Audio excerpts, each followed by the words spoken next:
هل الكابلات والأجهزة أنت معتقد إن هي هتخليك رياضي حركته أحسن وأسرع وأقوى، ولا مجرد شخص حجمه أكبر؟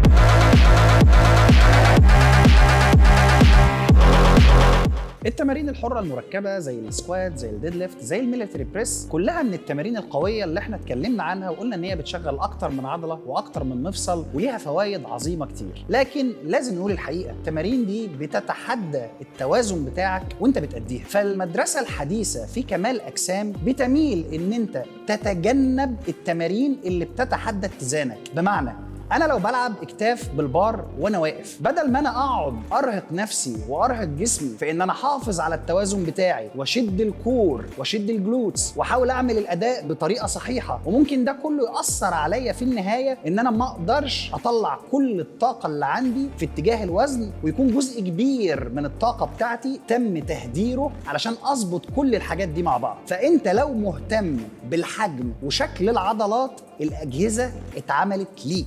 ليه بقى؟ لأن الجهاز له مسار محكم، غير ان القعده بتاعته والوضعيه بتاعه الاداء على الجهاز مش بتتحدى الاتزان بتاعك، فبالتالي الطاقه بتكون طالعه في اتجاه الاداء بنسبه 100%. فعلى المدى الطويل تاثير الجهاز على الحجم العضلي اكيد هيكون افضل من التمرين الحر المركب. لكن ثواني، هل انت بقى كشخص بره الجيم بتطلع سلالم، بتنزل من على سلالم، بتشيل حاجه وبتتحرك، بتلعب مع اطفالك او بتلعب مع اخواتك الصغيرين، هل انت مش محتاج في حياتك اليوميه ان انت تشتغل على انك تطور الاتزان بتاعك؟ هل انت اصلا في الحياه روبوت ماشي على خطوط مرسومه ما ينفعش تخرج عنها؟ هل الكابلات والاجهزه انت معتقد ان هي هتخليك رياضي حركته احسن واسرع واقوى، ولا مجرد شخص حجمه اكبر؟ التمارين المركبه بتشغل عضلات كتير مع بعض ومفاصل كتير مع بعض، وليها دور طبعا في انها تطور الاستابيليتي بتاعك، والاستابيليتي هو القدره على التحكم في الجسم اثناء الحركه. فطبيعي علشان تتعلم الاداء بتاعها محتاج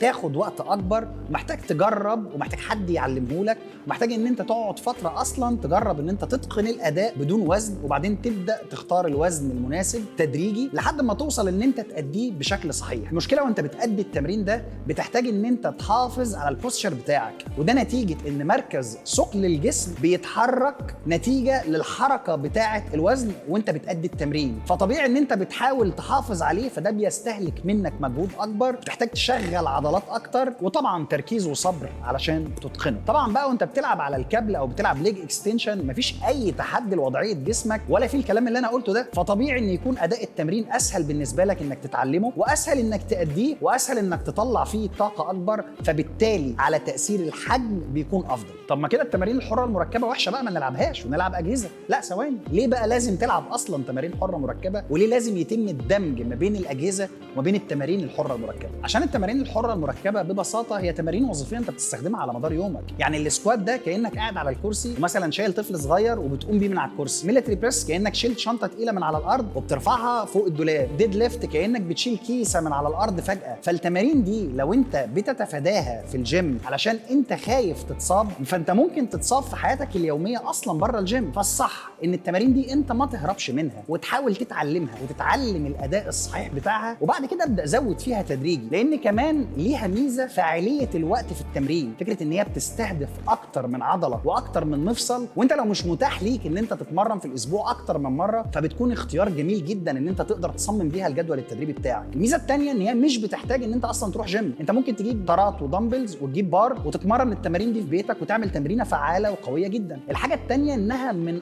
اقوى الحاجات اللي تقدر تطور بيها القوه. القوه هي القدره على تحريك شيء من نقطه لنقطه، وفي حالتنا هنا هتكون طبعا الوزن. وطبعا مفيش مقارنه نهائي ما بين تمارين العزل والتمارين الحره المركبه في تطوير القوه، مستحيل تعرف تطور قوتك زي التمارين الحره المركبه. اهم نقطه، هل تمارين العزل امن فعلا من التمارين الحره المركبه؟ وهل في علاقه ما بين الاصابات وما بين التمارين الحره المركبه؟ الحقيقه ان مفيش اي دراسات اثبتت ان في علاقه ما بين التمارين الحره المركبه والاصابات، ده بالعكس، لقوا ان اقل رياضتين فيهم معدل اصابات هي رياضه الباور ليفت ورفع الاثقال الاولمبيه، ودول 80% من جداول اولهم بتكون عباره عن تمارين حره مركبه. والقصد هنا ان الاصابه ممكن تجي لك باي شكل، انت ممكن تتصاب اصلا على الجهاز، وممكن تتصاب وانت بره الجيم، ممكن تتصاب باي شكل من الاشكال. هي الفكره ان انت لازم تسخن كويس، لازم تتعلم الاداء الحركي الصحيح، لازم تعمل استشفاء كويس، لازم يكون اصلا في مراقبه للاحمال التدريبيه اللي انت بتتمرن بيها وتكون مناسبه مع المستوى بتاعك. الحاجات دي اللي لازم تراقبها عشان ما يحصلكش اصابه. انما التمارين الحره المركبه هي حركات وظيفيه انت بتعملها زي ما انا وضحت على مدار اليوم بتاعك